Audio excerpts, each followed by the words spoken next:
Kajian Madarijus Salikin terakhir adalah tentang basirah di dalam memahami nama-nama dan sifat Allah.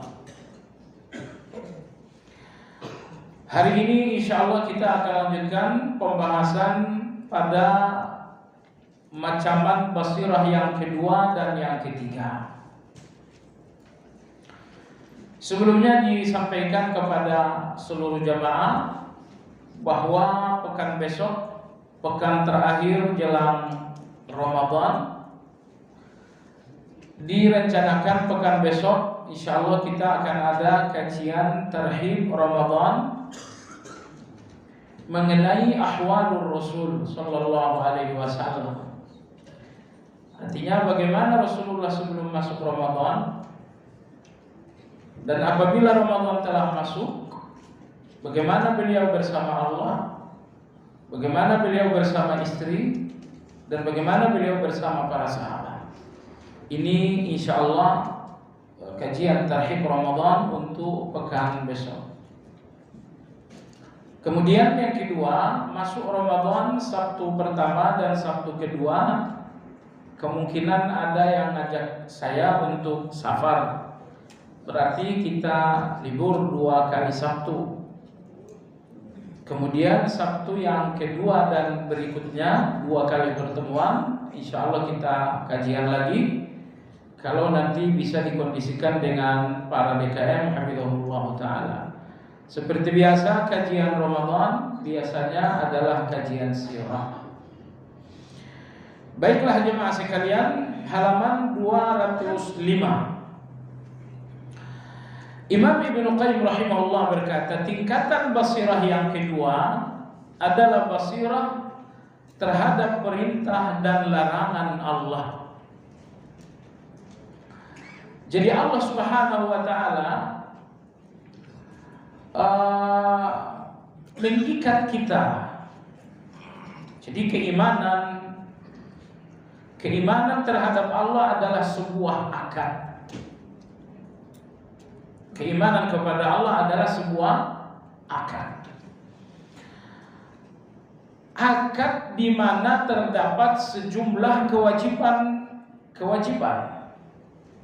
Kewajiban yang pertama adalah menjalankan perintah, dan kewajiban yang kedua adalah menjauhi larangan. Di antara basirah di hadapan perintah dan larangan Allah adalah melihat Allah di balik perintah dan larangan tersebut. Jadi kalau Anda berhadapan dengan perintah atau dengan larangan, lalu Anda fokus melihat perintah dan larangan dan tidak melihat Allah di balik perintah dan larangan tersebut, ini satu keadaan yang buruk. Karena basirah menuntut agar apapun larangan, lihat siapa yang melarang. Agar apapun perintah, lihat siapa yang memerintah. Bahkan jemaah sekalian, melihat yang memerintah dan yang melarang boleh jadi lebih penting daripada melihat perintah dan larangannya. Iblis dan malaikat sama-sama diperintah oleh Allah Tabaraka wa Ta'ala untuk melakukan sujud kepada Adam. Malaikat melihat perintah itu dengan basirah, sehingga yang terlihat oleh mereka dengan pandangan basirah itu, mereka melihat Allah.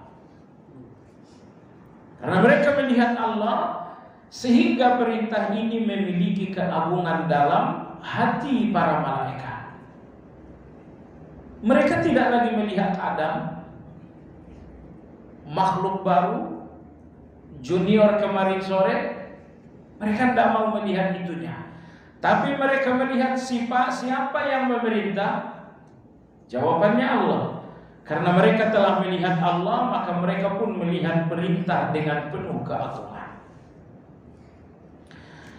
Iblis dengan perintah yang sama, ternyata beliau fokus melihat Adam alaihi salam. Seandainya iblis melihat Allah di balik perintah, niscaya perintah itu akan agung bagi iblis. Perintah itu akan agung bagi iblis sehingga hati tidak mungkin lagi mencari-cari jalan untuk lepas dari perintah. Nah, jadi inilah basirah yang pertama dalam perintah dan dalam larangan Allah. Lihatlah siapa di balik perintah dan siapa di balik larangan, agar Anda merasakan keagungan perintah dan keagungan larangan. Seorang jenderal, misalnya Anda masuk ke sebuah kantor, pimpinan di kantor ini adalah jenderal. Jenderal mengatakan jangan buang sampah di sini. Anda lihat jenderalnya, maka Anda pun melihat larangan ini dengan pengagungan. Tapi di kantor yang sama, tiba-tiba Anda dilarang oleh seorang office boy. Office boy mengatakan, tolong Bapak jangan buang sampah di sini. Anda lihat sosok si office boy, Anda merendahkannya sehingga larangan itu pun rendah bagi Anda. Maka jemaah sekalian yang saya hormati, semua perintah, semua larangan dalam pandangan orang-orang yang ahli basirah adalah perintah dan larangan yang penuh dengan keagungan. Karena orang yang basirah melihat yang melarang sebelum melihat larangan. Mereka melihat yang memerintah sebelum melihat perintah. Ini salah satu rahasia kenapa semua ibadah dalam agama harus berangkat dari keikhlasan. Salat Anda diterima oleh Allah dengan keikhlasan. Tilawah Anda diterima oleh Allah dengan keikhlasan. Karena dengan ikhlas itu Anda menyadarkan sendiri bahwa ada Allah di balik perintah, ada Allah di balik larangan. Baiklah jemaah sekalian yang saya hormati, Imam Ibnu Qayyim mengatakan basirah yang kedua adalah basirah terhadap perintah dan larangan, yaitu menghindarkannya dari pertentangan dengan takwil, taklid dan hawa nafsu. Ini tiga. Apabila seseorang telah sampai di level basirah dalam menyikapi perintah dan larangan, maka akan terjadi tiga hal. Pertama, tidak lagi menentang perintah dan larangan itu dengan takwil. Yang kedua, tidak lagi menentang perintah dan larangan itu dengan taklid. Dan yang ketiga, tidak lagi menentang perintah dan larangan itu dengan hawa nafsu. Jadi basirah melepaskan Anda dari tiga hal.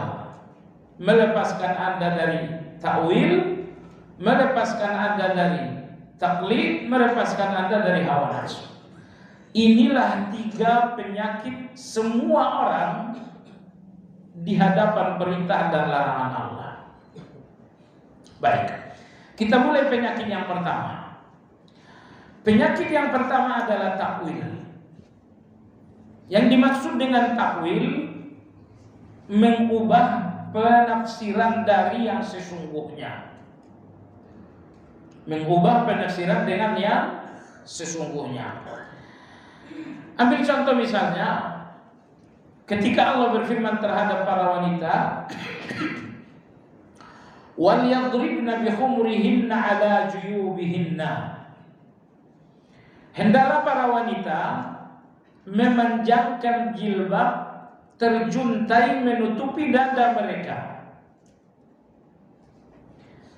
Ayat ini tidak membatasi muslimah yang mana, Indonesia, Arab atau yang Barat. Tiba-tiba datang seseorang mengatakan maksud ayat ini muslimah di Arab. Nah, ayat itu bersifat umum, lalu Anda membatasinya hanya orang-orang Arab. Kalau muslimah NU, kalau muslimah Indonesia atau muslim Indonesia tidak, ataupun muslim di negeri barat tidak juga. Ini dinamakan dengan takwil. Anda mengubah penafsiran. Apa yang Anda ubah? Ayat yang umum Anda ubah menjadi khusus. Ini namanya takwil. Sehingga dengan demikian Anda melepaskan wanita-wanita non-Arab dari keharusan berjilbab seperti itu. Kalau kalian orang Indonesia, jilbabnya nggak mesti seperti itu. Jilbab biasa aja lah, seperti yang biasa. Jadi jemaah sekalian, ini namanya takwil. Dan takwil ini beberapa tingkatan. Takwil yang paling buruk adalah takwil yang mengakibatkan murtad dan kekufuran. Seperti misalnya adalah takwil kaum Batiniyah ataupun Syiah. Kebenaran mereka takwil sehingga kebenarannya hilang. Contoh misalnya surat Al-Baqarah, innallaha ya'murukum an tadhbahu baqarah. Allah memerintahkan kalian menyembelih seekor sapi betina. Mereka mengatakan sapi betina yang dimaksud adalah Aisyah. Sapi betina yang dimaksud adalah Aisyah. Sapi betina yang dimaksud ya sapi betina. Tapi mereka melakukan takwil. Mereka mengubah penafsiran sehingga kebenaran menjadi kekufuran. Aisyah radhiyallahu taala anha,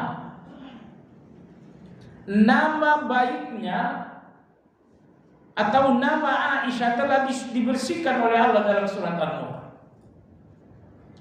Sehingga siapapun yang mengotori nama baik Ummul Mukminin Aisyah, dia adalah kafir. Nah, Anda lihat dalam ayat tadi, Baqarah yang artinya sapi betina oleh orang-orang Syiah ditafsirkan dengan Aisyah. Ini takwil yang kufur. Takwilnya kufur. Subhanallah, dalam surat Al-Ahzab, ketika sejumlah istri-istri Rasulullah SAW meminta tambahan uang belanja, akhirnya Allah berfirman dalam Al-Quran, Allah tidak mau Rasulullah SAW terbebani dengan tuntutan duniawi para istri. Maka Allah berfirman, ya ayyuhan nabi, qul li azwajika in kuntunna turidna al-hayata ad-dunya wa zinataha fata'alayna umatti'kunna wa usarrihkunna sarahan jamila wa in kuntunna turidna Allah wa rasulahu wad daral akhirah fa inna Allah a'adda lil muhsinati minkunna ajran 'azima. Wahai Nabi, tegaskan kepada semua istrimu, apabila kalian semua mencari-cari dunia dalam rumah tanggaku, maka akan kuberikan kalian biaya perceraian dan pulanglah ke rumah orang tua kalian. Tapi apabila kalian dalam rumah tangga ini hanya mencari Allah, mencari Rasulnya dan mencari akhirat, maka Allah akan memberikan kalian balasan yang sangat besar dunia dan akhirat. Setelah ayat ini turun, orang yang pertama kali dipanggil Rasulullah SAW adalah Aisyah radhiyallahu anha. Nabi kita memanggil Aisyah. Beliau bersabda, wahai Aisyah, Allah telah membebaskan aku dari semua tuntutan-tuntutan kalian. Lalu Nabi kita membacakan ayat tadi, ya ayuhan nabi, qul li azwajika in kuntunna turidna al-hayata ad-dunya wa zinataha fata'alayna umatti'kunna wa usarrihkunna sarahan jamila. Wahai Nabi, katakan kepada istrimu, apabila kalian mencari-cari dunia dalam rumah tangga ini, akan kuberikan kalian biaya perceraian. Setelah itu kita berpisah dengan perpisahan yang baik. Wahai Aisyah, ayat ini sudah turun. Oleh sebab itu, pergilah menjumpai ayahmu dan menjumpai ibumu, bermusyawarahlah kepada mereka. Kalau keduanya menginginkan perceraian, kamu akan saya ceraikan dan pulanglah. Aisyah radhiyallahu anha menerima pertanyaan seperti itu dari Nabi sallam. Beliau melihat wajah Rasulullah sallallahu alaihi wasallam lama sekali, tidak berkedip sama sekali. Aisyah radhiyallahu anha seakan-akan memenuhi kedua matanya dengan wajah Rasulullah. Beliau melihat, gak berkedip.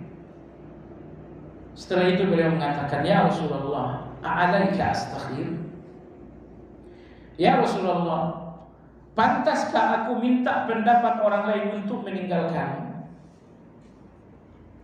Ya Rasulullah, aku gak perlu minta pendapat siapapun. Aku gak pernah berpikir meninggalkan. Dengan uang yang sedikit atau dengan uang yang banyak, dengan belanja yang cukup atau dengan belanja yang serba kekurangan, aku gak pernah berpikir meninggalkan. Ini salah satu kemuliaan Aisyah radhiyallahu anha yang tidak dimiliki oleh semua yang lain. Setelah Aisyah radhiyallahu anha mengambil jalan itu, akhirnya jalan Aisyah diikuti oleh semua istri-istri yang lain. Maksud kita jamaah sekalian adalah betapa mulianya Aisyah radhiyallahu anha. Tiba-tiba sapi betina dalam Al-Baqarah ditafsirkan oleh orang-orang Syiah dengan Aisyah radhiyallahu anha. Ini takwil. Ini mengubah penafsiran dari kebenaran menjadi kekufuran. Melecehkan Aisyah adalah kekufuran. Kalian ubah penafsiran yang benar dengan penafsiran yang kufur. Nah, ini namanya takwil yang paling buruk, yaitu takwil kekufuran. Baik jamaah sekalian yang saya hormati, jadi inilah kejahatan pertama di hadapan perintah dan larangan. Misalnya lagi orang-orang Syiah mengatakan, Allah berfirman, ya ayyuhalladzina amanu idza nudiya lis-salati min yaumil jum'ati fas'au ila dzikrillah. Hai orang-orang beriman, apabila kalian dipanggil melakukan salat pada hari Jumat, maka bersegeralah. Perintah ini bersifat umum. Tiba-tiba datanglah orang-orang Syiah. Mereka mengatakan yang dimaksud dengan ayat, kita melakukan salat Jumat kalau nanti imam yang ke-12 kita sudah datang. Sekarang belum perlu salat Jumat. Salat wajib saja 5 kali. Adapun salat Jumatnya kita nunggu dulu imam ke-12 kita. Ayat tadi tidak memberikan penjelasan itu sama sekali. Tapi mereka melakukan takwil, mengubah penafsiran dari kebenaran menjadi kekufuran. Baik jamaah sekalian yang saya hormati, orang-orang liberal di negara ini pun mereka sampai kepada liberalisasi mereka setelah melakukan penakwilan ayat-ayat Al-Quran. Ya, contoh, Allah berfirman dalam Al-Quran, ini saya dengar langsung. Allah berfirman, ar-rijalu qawwamuna 'alan nisa. Antum semua tahu ayat ini maksudnya laki-laki pemimpin atas wanita. Tiba-tiba datanglah seorang liberal di negara ini, orang terbesar di Masjid Istiqlal. Beliau mengatakan maksud ayat ini, tafsirnya yang benar, laki-laki adalah mitra kerja para wanita. Jadi laki-laki bukan lagi pemimpin dalam rumah tangga. Ayat ini maksudnya adalah laki-laki adalah mitra kerja perempuan. Saya bilang Masya Allah, Anda lanjutkan dulu ayat itu akan jelas apa itu pas. Bima faddalallahu bihi ba'dahum ala ba'din Wa bima anfaqu min amwalihim fassalihatu qanitatun hafizatun lil ghaibi ma hafizallah, sampai akhir. Kalau sekiranya ayat itu disambung, nggak mungkin dia menafsirkan ayat itu dengan mitra. Tapi diambillah bagian awal saja, bagian akhir tidak. Kalau dilanjutkan selesai, dia nggak akan bisa memutarbalikkan tafsir. Baik. Dalam surat Luqman Allah Subhanahu wa taala berfirman, "Innasyirka ladzulmun 'adzim." Sesungguhnya syirik adalah kezaliman yang besar. Beliau mengatakan di zaman Nabi fenomena adalah syirik. Sehingga ayat berbunyi, sesungguhnya syirik adalah kezaliman yang besar. Sekarang konteksnya sudah berbeda. Yang banyak sekarang bukan syirik, tapi zalim. Oleh sebab itu, tafsir ayat ini yang benar, sesungguhnya kezaliman adalah syirik besar. Jadi kalau tadinya sesungguhnya syirik adalah kezaliman besar, beliau mengatakan sesungguhnya kezaliman adalah syirik besar. Artinya seorang agama lain, seorang non-muslim, kalau tidak zalim berarti bukan syirik.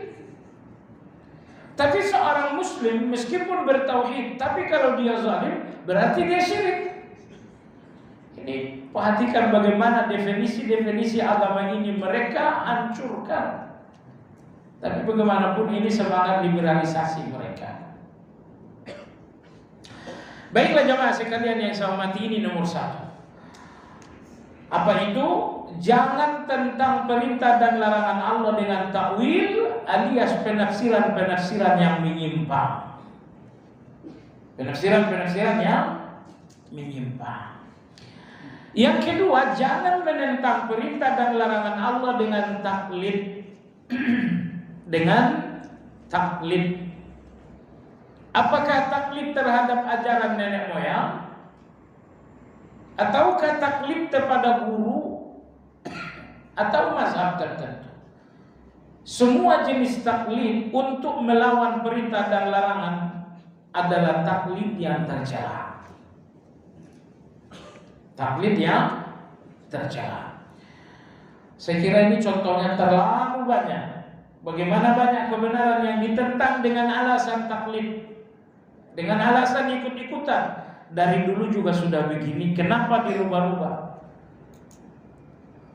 Nah, jadi hati-hati jamaah sekalian. Taklid terhadap tradisi atau taklid kepada para guru ini wajib ditinggalkan kalau bertentangan dengan perintah dan kalau memang tidak ada perintah, tidak ada larangan Allah, silakan Anda taklid. Tapi kalau ada perintah, ada larangan, Anda masih taklid juga.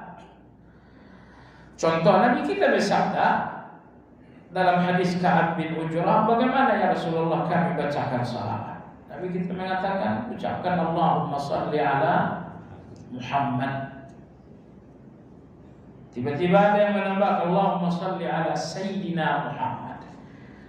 Anda katakan Sayyidina kepada Nabi kita boleh. Rasulullah Sayyidina Muhammad boleh atau tidak? Boleh. Tapi kalau dalam salawat jangan ditambah. Kenapa? Nabi ajarkan salawat ini tanpa Sayyidina. Jadi gak usah ditambah. Adapun di luar salawat Anda katakan Sayyidina, gak jadi masalah. Rasulullah Sayyidina Muhammad silakan saja. Beliau sendiri yang mengatakan beliau Sayyid. Ana Sayyidu waladi Adam yaumal qiyamah. Aku adalah Sayyidina seluruh manusia pada hari kiamat. Ketika Allah Azza wa Jalla memberi kabar gembira kepada Zakaria bahwa akan lahir anak bernama Yahya, Allah berfirman wa sayyidan wa hasura wa nabiyyan minas salihin. Nabi Yahya ini adalah sayyid. Jadi mengingkari sayyidina untuk Rasulullah salah, bertentangan dengan hadis. Tapi menambahkan sayyidina dalam salawat itu pun salah. Karena Nabi ajarkan salawat ini tanpa sayyidina. Allahumma salli ala Muhammad. Lalu kita tambah Allahumma salli ala Sayyidina Muhammad. Nah ini. Kalau kita katakan, oh ini loh Nabi ajarkan tanpa Sayyidina, kata dia dari dulu juga begini. Nah, muncullah bahasa taklid itu. Baik jemaah sekalian, lalu yang ketiga, jangan menentang perintah dan larangan Allah dengan hawa nafsu. Dengan hawa nafsu. Hawa nafsu adalah keinginan. Ya, hawa nafsu adalah keinginan. Saya ingin bangun rumah, saya ingin rumah baru, kendaraan baru. Jalan untuk memiliki rumah baru dan kendaraan baru, saya harus pinjaman kepada riba. Dan Allah berfirman, la ta'kulur riba. Kalian tidak boleh makan riba. Itu larangan Allah Azza wa Jalla. Sementara dalam hati ini ada keinginan besar untuk segera ganti kendaraan baru. Apa yang saya lakukan? Larangan Allah ini kemudian saya abaikan. Hawa nafsu saya ini kemudian yang dijalankan. Nah, ini namanya menentang perintah dan larangan dengan hawa nafsu. Nabi kita sallallahu alaihi wasallam bersabda, la yu'minu ahadukum hatta yakuna hawahu tab'an lima ji'tu bihi.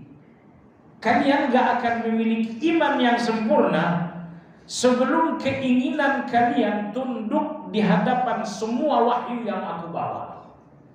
Aku membawa perintah, aku pun membawa larangan. Sebelum hawa nafsu dan keinginan kalian tunduk di hadapan perintah dan larangan, iman kalian gak sempurna. Seorang sahabat bernama Jarir bin Abdullah radhiyallahu anhu, suatu hari beliau memerintah pembantu beliau. Beliau mengatakan, kamu pergi ke pasar, belikan saya kuda. Dikasihkan uang lumayan banyak. Pergilah pembantu ini ke pasar, sesuai dengan amanah majikan, membeli seekor kuda. Dan majikannya memberikan uang yang banyak tadi. Sang pembantu ketemu dengan penjual kuda, berapa harganya? 500 dirham. Kata dia, kurangin lah. Mau jadi gak nih? Seperti biasanya orang tawar-menawar. Akhirnya kuda yang aslinya berharga 500 dirham jadilah 300 dirham. Kembalilah pembantu ini menjumpai Jarir dengan rasa bangga bahwa dia akan kembali dengan uang, bahwa dia kembali dengan kuda, dan dia pun kembali dengan kembalian uang yang lebih banyak. Jarir bin Abdullah radhiyallahu anhu bertanya, berapa harganya? 300 dirham. Kata pembantu tersebut, harga kuda pasarannya 500. Kenapa bisa 300? Kata pembantunya, saya tawar. Saya bilang, bukan dasar.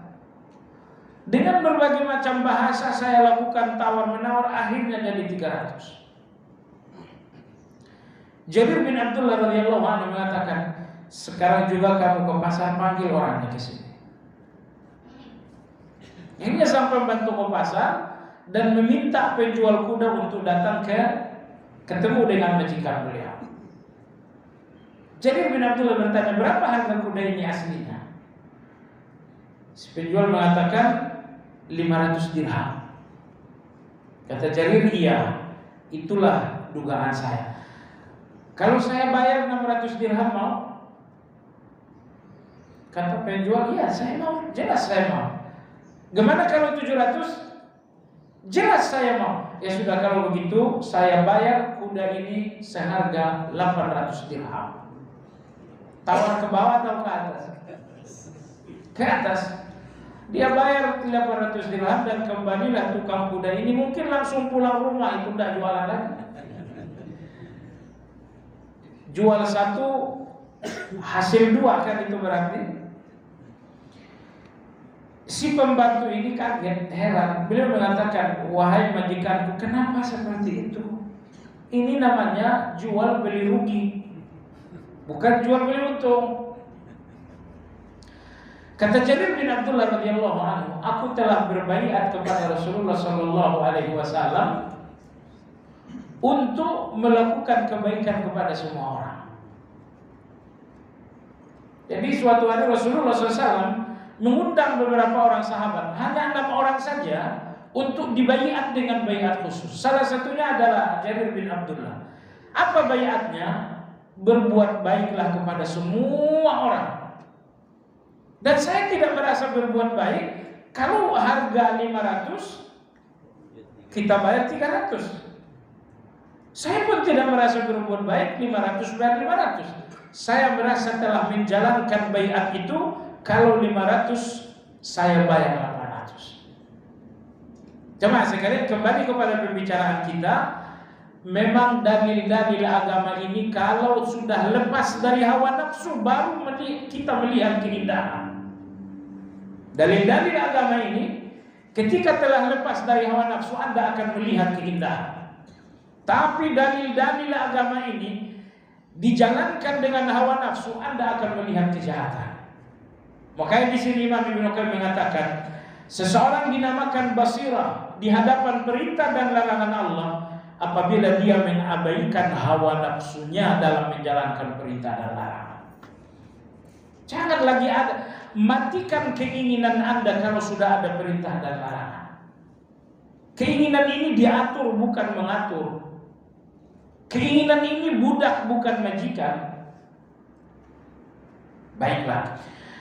Jadi itulah basirah di hadapan perintah dan larangan. Apabila ada perintah Allah, ada larangan Allah, maka jauhi 3 hal. Pertama, jauhi takwil.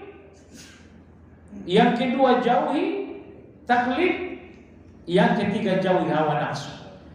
Kalau 3 hal ini berhasil Anda jauhi, Anda telah sampai kepada tingkat basirah di hadapan perintah dan larangan.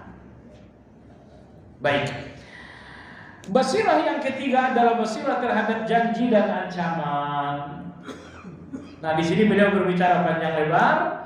Saya simpulkan untuk Anda jemaah sekalian, basirah melihat, memahami, menyikapi janji dan ancaman Allah bahwa Anda yakin tiada sedikit pun ragu. Enggak sedikit pun ragu, yakin. Dan Anda katakan kepada Anda, yakin ini berat, lebih berat dari gunung Uhud.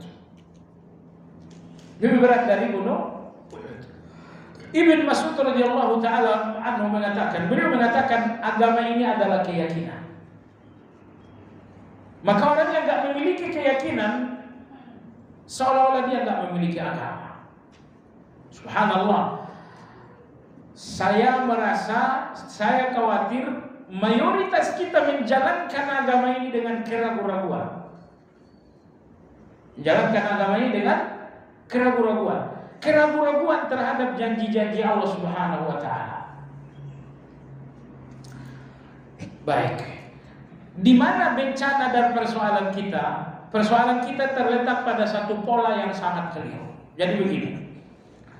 Misalkan Anda sedang berada dalam kesulitan. Anda berjualan, gak ada yang laku-laku. Sementara tunggakan di sana sini, hutang mulai menumpuk. Ini masalah Anda, betul? Apa janji Allah terhadap orang yang kesulitan? Allah berjanji, fa inna ma'al usri yusran, inna ma'al usri yusra. 1. Apa ada janji Allah yang lain? Ada. La tadri la'alla Allah yuhdithu ba'da dhalika amra. Kalian enggak tahu. Mungkin Allah akan memberikan yang terbaik di balik ini.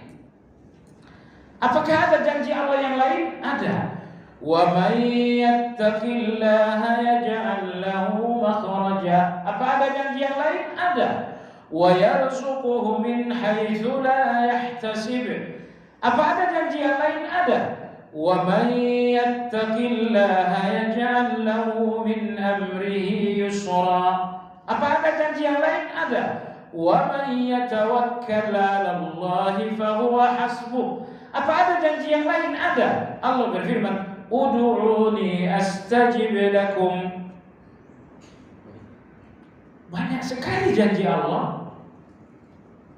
Janji Allah 100 kesulitanmu 1. Kenyataannya Anda ragu dengan janji yang banyak ini dengan 1 kesulitan.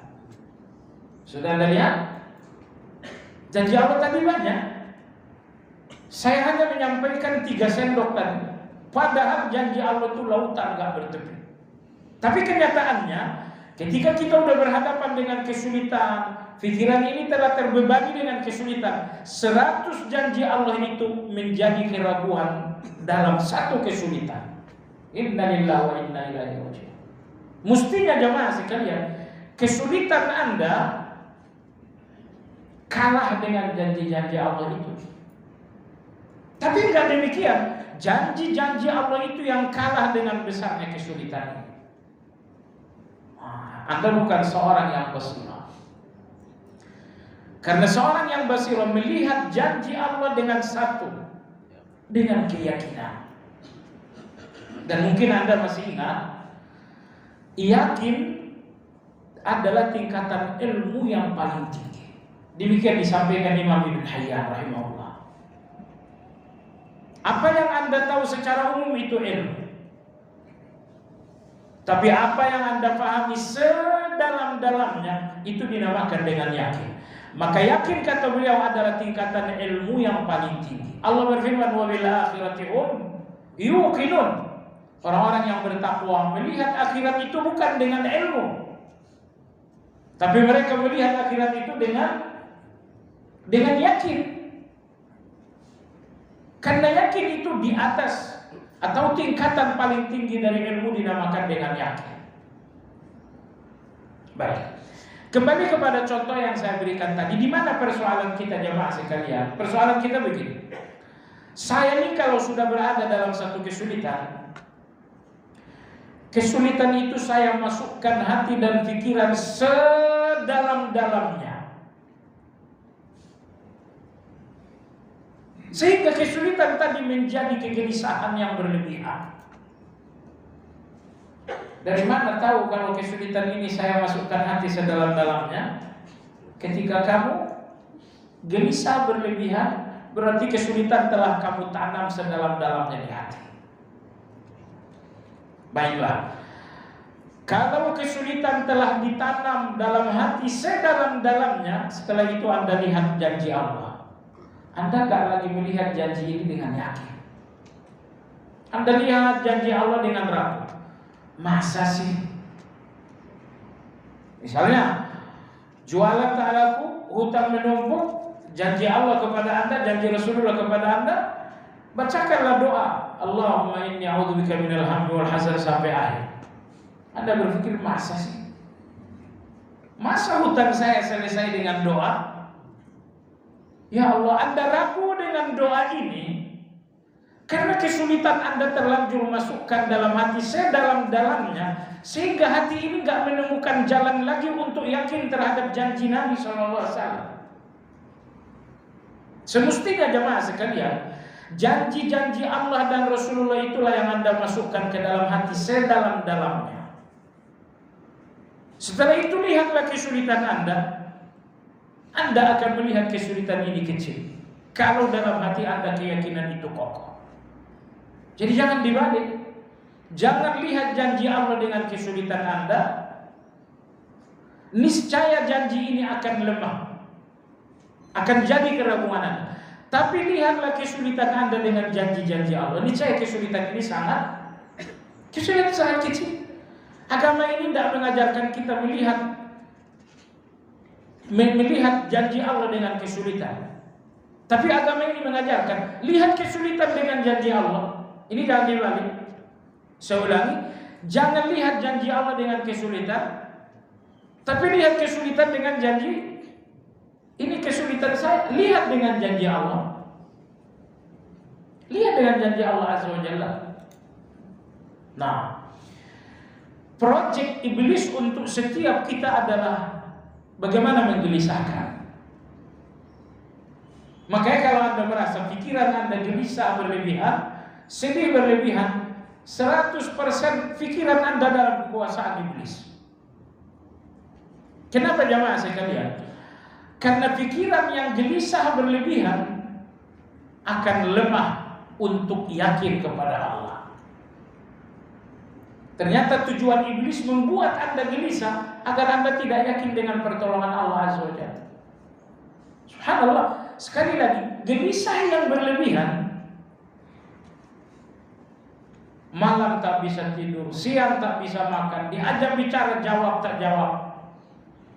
Gelisah terlalu berlebihan, dampaknya Anda gak akan melihat janji Allah dengan keyakinan.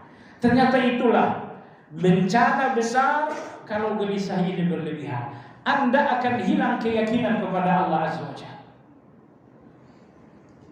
Nah, oleh sebab itu jemaah sekalian, kita semua gelisah dengan persoalan, tapi berikan persoalan itu gelisah yang sewajarnya. Kita semua sedih dengan satu musibah, tapi berikan musibah itu kesedihan yang sewajarnya. Nah, apabila ternyata satu kesulitan Anda berikan gelisah yang berlebihan, satu musibah Anda berikan kesedihan yang berlebihan, gelisah berlebihan, sedih berlebihan, dampaknya Anda gak terlalu yakin lagi dengan janji Allah. Utang saya 5 triliun, janji Rasulullah apa? Ya Rasulullah ajarkan doa Allahumma inni a'udzubika minal ma'sari wal maghrur. Tapi masa iya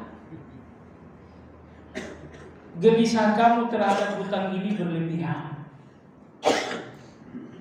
Gelisah berlebihan itulah yang mematikan yakin kamu kepada sabda Nabi. Tahu tidak? Pemilik langit dan bumi saja percaya kepada Nabi-Nya. Kenapa kamu tidak percaya?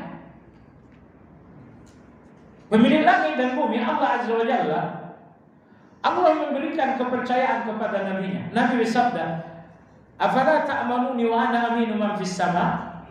Wahai penduduk Mekah, kenapa kalian tidak percaya kepada aku?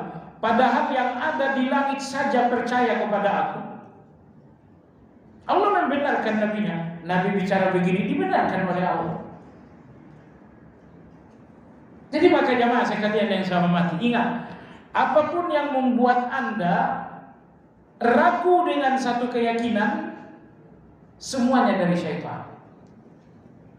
Gelisah yang membuat Anda ragu dengan keyakinan, syaitan.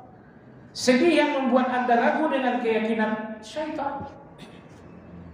Tujuan setan dengan keraguan dan dengan kegelisahan Anda agar Anda gak yakin kepada Allah, agar Anda tidak yakin dengan janji Nabi Sallallahu Alaihi Wasallam. Mu'adz bin Jabal radhiyallahu anhu, hutang piutangnya di Madinah sebesar gunung Uhud. Nyaris tak ada orang di Madinah melainkan ada hutang Mu'adz bin Jabal. Rasulullah SAW mengatakan, Mu'adz sini. Rasulullah ajarkan doa. Allahumma, apa doanya yang diajarkan kepada beliau? Allahumma malikal mulk, tu'til mulka man tasha, wa tanzi'ul mulka mimman tasha, wa tu'izzu man tasha, wa tudillu man tasha, biyadikal khairu innaka ala kulli syai'in qadir. Rahman as-samawati wal ardi wa rahimahuma, tu'tihima man tasha, wa tamna'u minhuma man tasha. Allahumma arhamni rahmah tughnini biha an rahmati man siwak. Doa ini dibacakan, tapi bukan dengan keraguan, dibacakan dengan keyakinan. Dibacakan dengan keyakinan. Akhirnya hutang Mu'adz bin Jabal lunas. Allahu Akbar. Anda ingin tegaskan kepada kita semua jemaah sekalian, bahwa Anda tidak yakin kepada Allah padahal Allah mampu segala-galanya. Anda tidak yakin kepada Allah padahal Allah memiliki segala-galanya. Hutang Anda 500 triliun, bagi Allah itu setetes. Allah udah bilang, lillahi ma fis samawati wal ardh. Semua langit aku yang punya, semua bumi aku yang punya. Tapi Anda yang ragu kepada Allah padahal Allah mampu segala-galanya. Anda ragu kepada Allah padahal Allah memiliki segala-galanya. Ragu Anda kepada Allah dosa besar. Itu yang dinamakan dengan su'udzon. Di awal surat Al-Fath, ancaman Allah terhadap orang yang su'udzon sangat luar biasa. Adh-dhannina billahi wan nasab, alaihim dairatus sam, wa ghadiballahu alaihim, wa la'anahum, wa 'addahum lahum jahannam wa sa'at masira. 5 ancaman Allah terhadap orang-orang yang su'udzon. Pertama apa? Alaihim dairatus sam. Suuzon kalian akan menjadi nyata. Kalian suuzon, ini hutang gak lunas lagi, sudah baik. Kalau begitu gak lunas. Ini keluargaku yang sakit mungkin akan wafat, sudah akan mati. Ini hukuman yang pertama. Alaihim dairatus sam. Suuzon kalian akan jadi nyata. Yang kedua, wa ghadiballahu alaihim. Allah murka melihat kalian. Wajah yang disungkurkan dalam sujud, dalam pandangan Allah ini wajah yang sangat buruk. Allah murka. Wa la'anahum, dan Allah pun melaknat kalian. Berjalan di muka bumi tapi Allah melihat Anda ini orang terkutuk, laknat. Wa ma'wahu jahannam. Di akhirat kalian semua ke jahannam kalau suuzon. Dan sampai di jahannam, wasaat masirah, Anda akan menempati tempat yang paling buruk. Ini 5 ancaman Allah terhadap orang-orang yang suuzon. Pertama, suuzon Anda akan terjadi. Yang kedua, Allah murka kepada Anda. Yang ketiga, Allah laknat Anda. Yang keempat, Anda di jahannam. Nomor 5, di jahannam pun Anda akan menempati posisi yang paling. Oleh sebab itu jamaah sekalian yang saya hormati, dengan segala kesulitan, dengan segala kesusahan Anda nggak boleh hilang keyakinan. Allah membantu, Allah menolong, Allah akan melepaskan Anda. Jangan ragu sedikit pun. Ragu Anda kepada Allah itulah suuzon. Dan suuzon Anda ini 5 hal. Ya Allah, luar biasa banget bukan? Anda terlilit persoalan, sakit sekali tuh, makan tak makan, pikiran stres, tensi naik terus, persoalan nggak selesai, kemudian ini 5 hukuman ini positif untuk Anda 5 hukuman. Jadi oleh sebab itu jamaah sekalian yang saya hormati, Anda lihat Al-Quran memberikan cerita yang sangat luar biasa. Zakaria alaihi salam minta anak. Berapa usia beliau? 100 tahun. Berapa usia istri beliau? 90 tahun. Masih minta anak? Iya. Oh, ini gak logis. Memang tidak logis. Orang yang beriman itu memang gak logis. Logika itu yang membuat Anda selalu terpuruk. Logika yang berlebihan itulah yang membuat Anda hilang keyakinan. Tapi Zakaria alaihissalam, Zakaria tahu siapa Allah. Allah enggak membutuhkan logika untuk bisa melakukan sesuatu. Maka Zakaria berdoa, Rabbi habli min ladunka dzurriyyah innaka sami'ud du'a. Zakaria berdoa lagi dalam surat Al-Anbiya, Rabbi la tadharni farda wa anta khairul warithin. Zakaria alaihi salam berdoa lagi dalam surat Maryam, Rabbi inni wahanal 'azmu sampai akhir. Apa yang terjadi? Si kakek nenek tiba-tiba punya anak bayi lagi. Nenek 9 tahun, 90 tahun melahirkan. Nenek 90 tahun nyusuin. Logis nggak tuh? Nabi Zakaria alaihissalam dia nggak mau terjebak dalam logika. Kata enggak, saya tahunya Allah. Yakin kepada Allah mengalahkan logika. Kalau kita tidak yakin kepada Allah, kalah dengan logika. Yakub alaihissalam 40 tahun berpisah dengan anak kandanya Yusuf alaihissalam.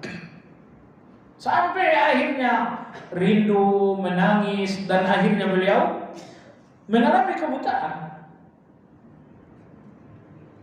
Sudahlah mengalami kebutaan, bersambung lagi dengan musibah berikutnya. Binyamin hilang. Tapi apa komentar Nabi Yakub alaihissalam? Yusuf hilang bertahun-tahun, sekarang Binyamin hilang. Yakub alaihissalam berkata, "Fallahu khairun hafidha wa huwa arhamur rahimin." Allah sebaik-baik yang menjaga dan Dia sebaik-baik yang menyayangi. Saat ini anakku tak berada dalam penjagaanku, tapi gak mungkin dia lepas dari penjagaan Allah. Saat ini anakku tidak berada dalam kasih sayangku, tapi tidak mungkin dia lepas dari kasih sayang Allah. Fallahu khairun hafidha. Allah sebaik-baik yang menjaga, bukan aku. Wa huwa arhamur rahim. Dan Allah lah yang paling penyayang, bukan aku.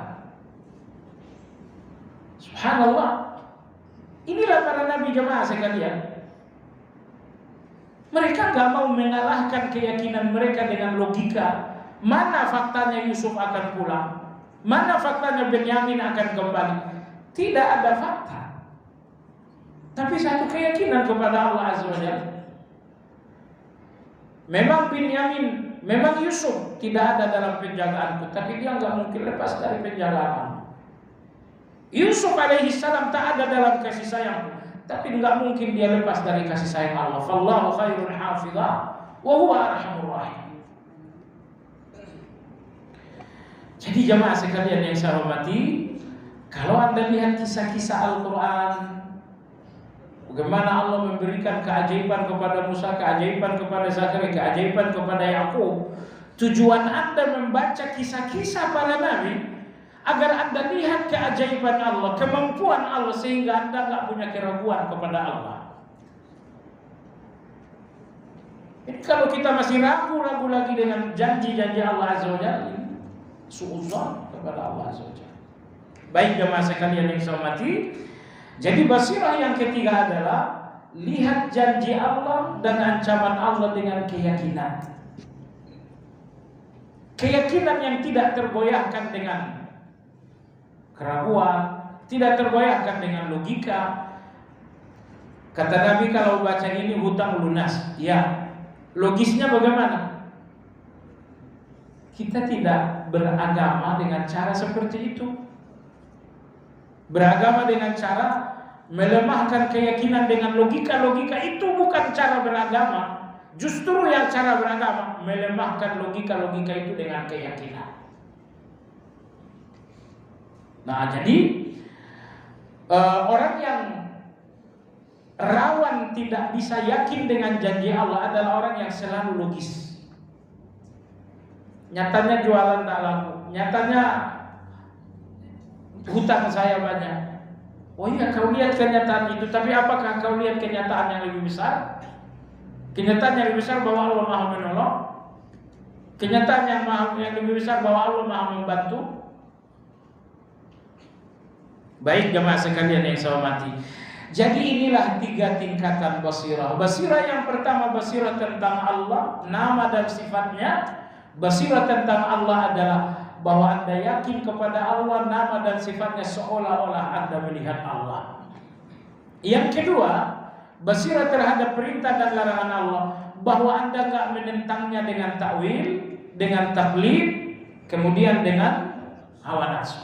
Yang ketiga, basirah terhadap janji dan ancaman Allah, bahwa Anda tidak menentang, bahwa Anda tidak ragu, bahwa Anda yakin dengan janji dan ancaman itu.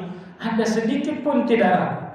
Anda tidak ragu karena logika, Anda tidak ragu karena fakta-fakta. Faktanya kalau begini-begini sudah, itu fakta, itu simpan saja. Janji Allah pegang. Faktanya orang yang dibakar, terbakar, itu fakta bukan? Tapi fakta itu nggak terjadi kepada Nabi Ibrahim. Faktanya orang kalau nggak menikah, nggak punya anak, bukan? Fakta itu nggak berlaku bagi Maryam. Keyakinan Anda kepada Allah nggak boleh lemah dengan fakta, nggak boleh lemah dengan logika. Kenapa? Karena Allah bisa melakukan segala-galanya. Allah Akbar.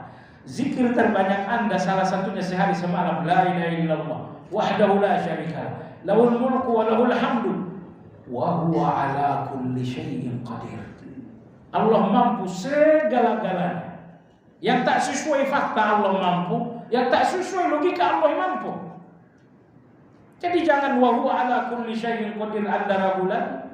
Faktanya, logikanya enggak. Itu logika dan fakta harus dibuang jauh-jauh. Kalau Anda sudah berhadapan dengan Allah, tentu Anda tetap wajib berikhtiar. Tapi ikhtiar itu enggak berarti Anda jadi tidak yakin kepada Allah Azza wa Jalla.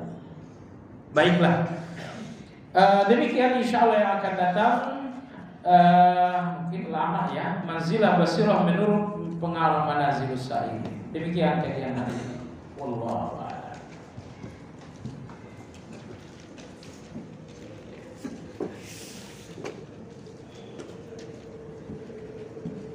Tanggal 11.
La haula wala quwwata illa billah.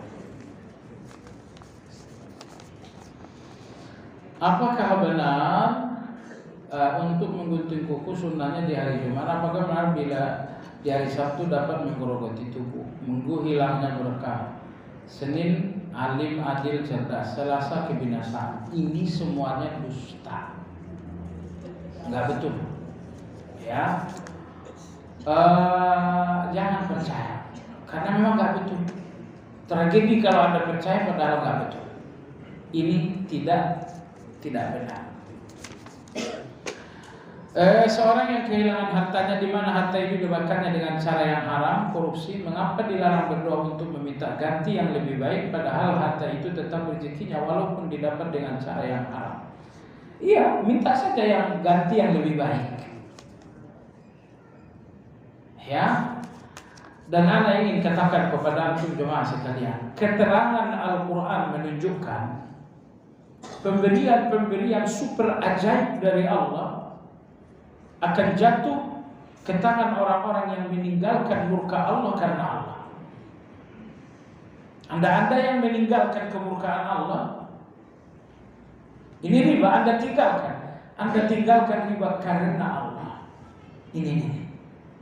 Hidup seperti ini, orang seperti ini sangat sering mendapatkan pemberian-pemberian ajaib. Dalilnya, Sulaiman alaihissalam sibuk dengan kuda-kuda perang. Nabi Sulaiman punya koleksi kuda perang yang sangat banyak. Suatu hari beliau sibuk dengan kuda perang ini sampai akhirnya matahari terbenam dan beliau belum melakukan salat asar. Nabi Sulaiman alaihissalam mengatakan gara-gara Ferrari ini. Akhirnya Nabi Sulaiman potong satu persatu kuda-kuda itu. Coba lihat, dia tinggalkan apa yang melalaikan. Karena Allah, akhirnya Allah ganti. Wa li Sulaiman ar-riha 'asifah tajri bi amrihi ila al-ardi allati barakna fiha. Setelah Nabi Sulaiman mengorbankan, mematikan semua kuda-kuda yang membuat lalai itu, dia lakukan karena Allah. Maka Allah berikan Sulaiman kendaraan berupa angin. Sulaiman mau ke Masjidil Aqsa, angin. Kita ke Masjid, datang angin. Angin ngangkat bawa ke Masjidil Aqsa. Enggak perlu lagi ada aplikasi Grab. Apa ini jamaah sekalian? Saya cuma ingin katakan kepada kita semuanya, apa yang Anda tinggalkan murni karena Allah, Allah akan menggantikannya dengan sangat ajaib. Nah, di sini juga Anda berdoa minta ganti yang lebih baik silakan. Gitu ya. Cuman jangan salah, ganti yang lebih baik itu enggak selamanya uang gitu. Misalnya Kemarin waktu saya kerja di bank konvensional, gaji saya sebulan 30 juta. Setelah ngaji tahulah bahwa ini semuanya laknat, terkutuk. Akhirnya saya berhenti karena Allah Azza wa Jalla. Iya, begitu Anda berhenti, tagih Allah dengan janjinya. Ya Allah, aku telah tinggalkan kebencianmu karena berikan aku ganti yang lebih baik. Ganti yang lebih baik itu enggak selamanya gaji 30 jadi Anda dapatkan gaji yang halal 100 juta. Enggak selamanya. Bisa jadi Allah ganti dengan anak pertama hafal Quran, anak dua hafal Quran, 5 anak semuanya hafal Quran. Boleh jadi itu gantinya. Boleh jadi gantinya bahwa Anda, istri, semua anak-anak gak ada yang pernah bermasalah. Anak yang sampai narkobaan dan lain-lain. Allah berikan ketenangan dan sakinah dalam keluarga. Baik, jadi tidak masalah. Mintalah ganti kepada Allah atas apapun yang Anda tinggalkan karena Allah. Harus karena Allah. Kalau enggak karena Allah, tidak. Apa yang Anda tinggalkan karena Allah, maka tagih Allah, minta Allah untuk memberikan yang terbaik, ganti yang lebih baik. Rasulullah menyunahkan agar umatnya boleh melakukan poligami. Namun adiknya anehnya tidak ridho jika anaknya Fatimah dipoligami, sehingga Ali tidak beristri lagi sampai Fatimah wafat. Apakah tindakan Rasul kemanusiaan saja atau berdasarkan wahyu?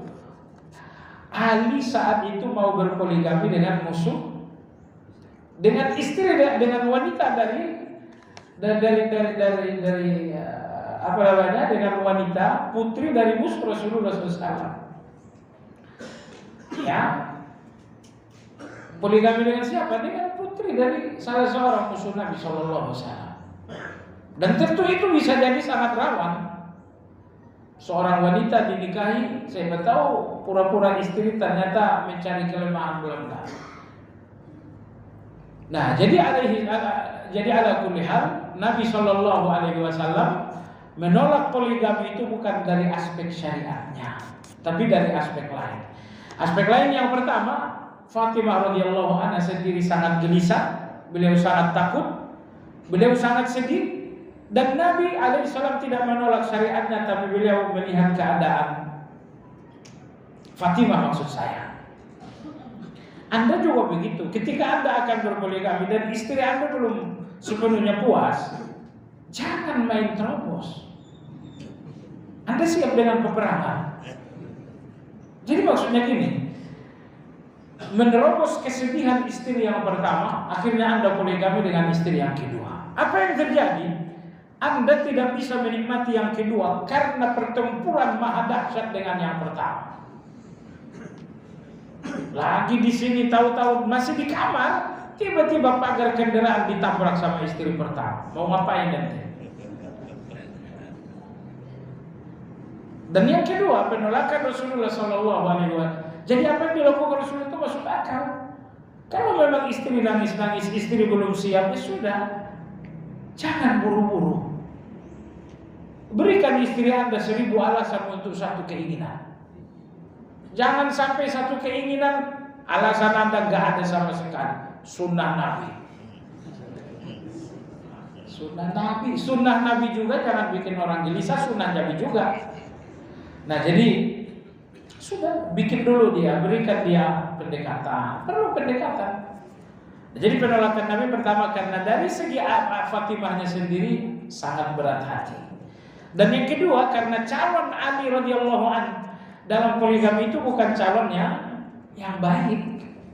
Maka Nabi SAW menolak.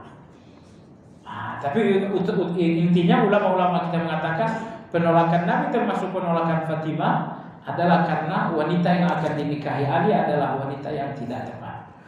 Salah satu ciri bahwa Allah cinta pada seorang hamba adalah si hamba selalu diuji sepanjang hidupnya dengan berbagai masalah dunia hingga ia menemui Rabb-nya suci dari dosa. Jika si hamba selama menjalani ujian hidup sering menggerutu dan kadang-kadang tidak ridho, apakah tetap masuk dalam golongan yang enggak masuk? Ujian akan membersihkan. Bukan ujiannya yang membersihkan Anda, tapi kesabaran Anda itulah yang membersihkan. Keridhaan terhadap ujian itulah yang membersihkan. Kalau ujiannya sendiri tidak membersihkan Anda. Tapi kalau Anda sabar, sabar itu yang membersihkan. Bagaimana hukumnya bila Allah turun di setiap sepertiga malam, ditakwil dengan rahmat Allah turun, nggak bagus, menyimpang, sesat. Makanya dilanjutkan hadisnya. Hadisnya kan begini, Allah turun ke langit pertama sepertiga malam. Itu bukan titik, nyambung. Setelah itu Allah mengatakan, siapa yang berdoa, aku kabulkan. Siapa yang istighfar, aku ampuni. Siapa yang meminta, akan kuberi. Itu baru titik. Sekarang kalau ditakwil yang turun rahmat Allah, jadi begini, rahmat Allah turun ke langit pertama, bukannya ke bumi. Rahmat itu turun ke langit pertama, ngapain rahmat di langit pertama? Di situ sudah terjadi kesulitan. Rahmat Allah turun, oke. Tapi dalam hadis di langit pertama, artinya rahmat Allah turun ke langit pertama, gak ada urgensinya. Lalu kemudian rahmat itu mengatakan, siapa yang istighfar ku terima, siapa yang ini begini, siapa yang minta aku berikan. Gak pas. Itu ya. Jadi takwil tersebut adalah takwil bukan cuma salah tapi menyimpang. Waliyahillah. Di RT kami sebulan sekali diadakan arisan yang bertujuan untuk silaturahmi, bertemu dan kerismu masing-masing. Bisa bertemu di arisan tersebut. Kadang tidak semua bisa hadir. Bagaimana hukumnya dengan arisan? Kita sudah pernah sampaikan, akad dalam arisan itu adalah akad minjam. Sekarang ini kita 50 orang, kita kumpulkan uang, dipinjamkan kepada si Ali.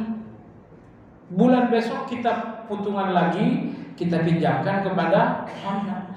Jadi kalau semua anggota arisan mendapatkan bagian sesuai yang disetorkan, nggak jadi masalah. Tapi kalau ternyata bulan ini saya nyetor 50 juta karena jumlah kita 50 orang, tapi ternyata bulan besok ada pertambahan anggota, maka giliran saya bulan besok dapat bagian nih. Dapat berapa saya? 51 juta. Setoran yang berlangsung 50 juta, tapi qadarullah dalam perjalanan ada pertambahan anggota, maka saya nggak dapat 50 juta, tapi saya dapat. Nah, di sini terjadi riba. Atau misalnya jumlah anggota 50 juta dan jumlah hasil 50 juta, qadarullah ada yang wafat. Begitu ada yang wafat, keluarganya tak menyambung. Saya yang kemarin nyetor 50 juta, hari ini cuma dapat 49 juta. Di sini terjadi kesalinan. Nah, artinya kalau arisan RT itu bisa lepas dari A dan B, silakan. Silakan. Arisan kita sekian, tidak bisa tambah orang sebelum selesai. Arisan kita sekian orang, kalau dalam perjalanan ada yang wafat, dilanjutkan oleh keluarga. Kalau dua hal ini bisa selamat, ya sudah silakan. Maka kita pernah sampaikan fatwa ulama tentang arisan ini. Syekh Utsaimin mengatakan, oh itu saling bantu membantu, gak jadi masalah. Fatwa Syekh Muhammad bin Hasan Asy-Syinkiti, beliau mengatakan arisan itu tidak lepas dari beberapa hal yang mencurigakan. Nah, oleh sebab itu jalan keluarnya itu tadi. Kalau arisan ini bisa lepas dari pertambahan atau bisa lepas dari kurang, silakan. Kalau tidak, jangan. Di rumah kami ada foto setengah badan dan ada juga foto lukisan setengah badan. Apa hukumnya? Apakah malaikat rahmat tetap tidak masuk ke rumah kita? Dihindari saja. Dihindari saja. Toh guna foto itu nggak ada. Jadi terlepas khilafiyah, ini foto bukan lukisan, itu khilafiyah. Tapi lepasin diri dari khilafiyah itu. Foto-foto itu disimpan saja, tidak usah dipajang-pajang. Dengan disimpan tanpa memajang, Anda sudah keluar dari perbedaan pendapat. Dalam memberikan hak kepada ahli waris, mana yang terbaik? Dengan memberikan waris sesuai syariat, menunggu hingga wafatnya seseorang, atau memberikan dengan cara hibah kepada anak-anaknya ketika seorang masih hidup? Bagaimanapun Anda memberikan hibah, pasti tetap ada waris. Karena sebelum Anda meninggal dunia, Anda masih butuh rumah, Anda masih butuh pemasukan. Sehingga mungkin 90% harta Anda bagi-bagi dengan hibah. Tapi 10% lagi bagaimanapun Anda butuhkan juga. Dan ingat, belum tentu Anda duluan dan anak-anak belakangan. Bisa jadi anak Anda duluan, Anda belakangan. Bisa begitu enggak? Bisa banget. Abah baru saja bagi-bagi ahli waris, anaknya tugas ke luar negeri, qadarullah terjadi musibah, anak wafat, orang tua hidup. Kejadian seperti itu banyak. Nah, jadi kalau Anda berpikir untuk membagi-bagi harta dengan cara hibah, nomor satu yang mesti Anda sadari, jangan sampai dalam pikiran Anda ada pikiran saya belakangan, saya memang pertama. Jangan. Karena kematian itu belum tentu siapa yang pertama. Baik. Dan yang kedua, antara hibah dengan waris, mana yang terbaik? Coba sekalian, hibah kalau itu adil, dibenarkan dalam agama kita. Sebagaimana Bashir berhibah kepada anaknya Nu'man, boleh.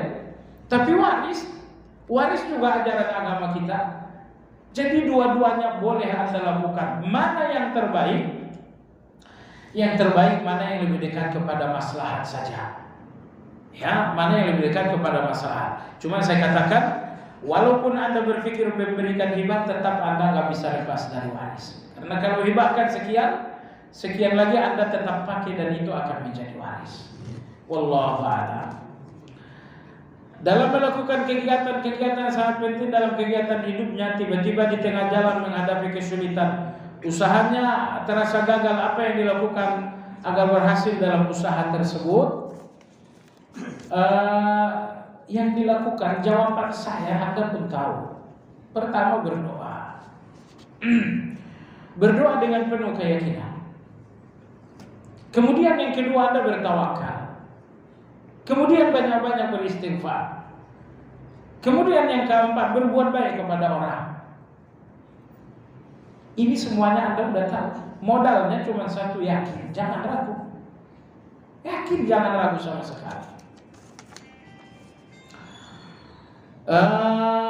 Benarkah selama 1 tahun amal perbuatan manusia dilaporkan malaikat 2 kali seminggu dilaporkan, Senin dan Kamis? Takdir Allah Subhanahu wa ta'ala, makanya Nabi kita puasa Senin, puasa Kamis, karena di 2 hari itu amal dinaikkan. Takdir Allah Subhanahu wa ta'ala selama setahun mendatang dimulai dari nisfu Sya'ban, dan takdir itu dimulai malam Lailatul Qadar dan dihindari pada malam Lailatul Qadar. Keliru. Ya betul, semua takdir diurus oleh Allah pada malam Lailatul Qadar. Enggak ada hubungan nisfu Sya'ban dengan takdir. Secara khusus, hubungan khusus enggak ada. Hubungan umum ada. Malam nisfu Sya'ban Anda berdoa, lalu dengan doa Allah buat takdir Anda, bisa aja. Tapi itu hubungan umum, bukan hubungan khusus. Hubungan khusus hanya malam Lailatul Qadar saja. Bagaimana hukum berkurban berjamaah? Bagi jamaah haji, apakah sunnah atau wajib? Jamaah haji berkurbannya di tanah air, tidak di Mekah. Bagaimana hukumnya? Kalau haji Indonesia itu biasanya melakukan haji tamattu. Kalau hajinya haji tamattu, wajib berkurban tapi di sana. Itu namanya kurban hadyun. Kalau ternyata di Indonesia berkorban juga, itu jatuhnya sunnah. Batal wudu pada waktu sedang tawaf, kita tayamum dengan debu menempel di pagar atau lantai, nggak ada di sana debu. Nggak ada debu. Itu pelataran tawaf setiap saat dipel. Debu dari mana? Nggak ada debu. Jadi kalau Anda batal tawaf, batal wudu sewaktu tawaf, keluar. Anda keluar ke pinggir, nanti begitu di pinggir Anda lihat ada eskalator, di bawah eskalator itu semuanya keran untuk berwudu. Anda nggak perlu keluar, jadi hanya pergi keluar saja, keluar piringan tawaf, di situ ada eskalator, di bawah eskalator itu adalah tempat berwudu. Subhanakallahumma wa bihamdika asyhadu an la ilaha illa anta astaghfiruka wa atubu ilaik. Alhamdulillahirabbil